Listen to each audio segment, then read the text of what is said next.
Hey guys, Pastor Luke here with another one of your big questions.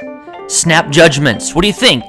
Can we make these? Can we not make these? Should we avoid them? I don't really know that it's possible because every single day we are forced to make 1,000 little micro decisions in order to keep our minutes and our hours and our day just kind of moving along. We don't have time to ponder or question or wonder. We make the decision and then we kind of keep on going, right? This is necessary for our survival. So on the one hand, we have to take into account and remember that there's human wisdom here, right?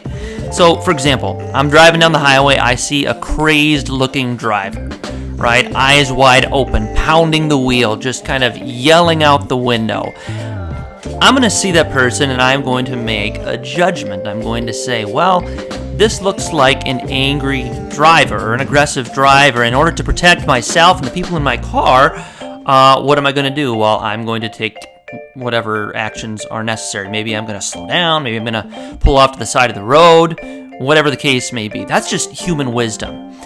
Kind of in the same way, if I know that there is a family where the parents are really absentee parents, they're just never around, I'm not going to allow my kid to go over to their place to play on the jungle gym, right? So this is human wisdom on the one hand.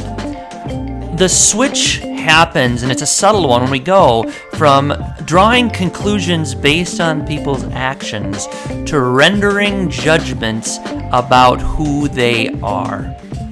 Now, we live in a culture that's been described as call-out culture.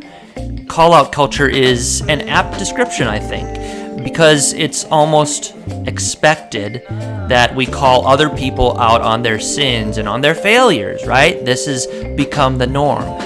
What we're less good about is calling ourselves out on our own failures. We're good at calling others out, but calling ourselves out before we do that, we don't really want to go there, right? Well, the Bible actually has something really important to say about this. This is Romans chapter 2, verse 1. Listen to this. Therefore, you have no excuse, O man, every one of you who judges. For in passing judgment on another, you condemn yourself, because you, the judge, practice the very same things. So it's almost as if, you picture it as this situation, you're in a courtroom and the judge has just rendered his verdict on you, right? You're guilty. And let's say you're guilty of spousal mistreatment. But imagine that as the judge is rendering this verdict, he is up there at the bench and he's got his wife in a headlock and he's telling you, you really need to treat your wife with respect. You see the hypocrisy here, don't you?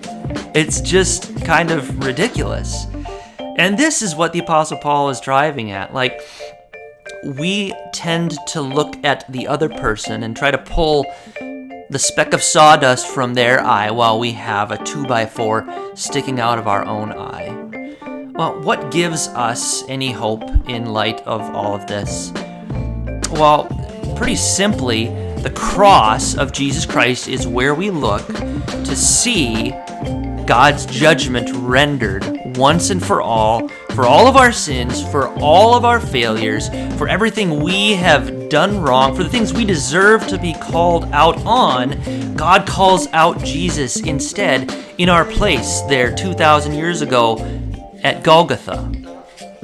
And what that does is it gives us more of a gracious view of people.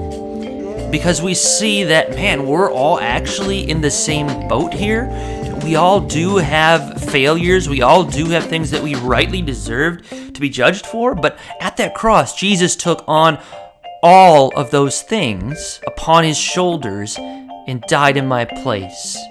So my hope and my prayer for you today would just be that your lens of the cross would give you a new perspective where you're able to see others in light of grace.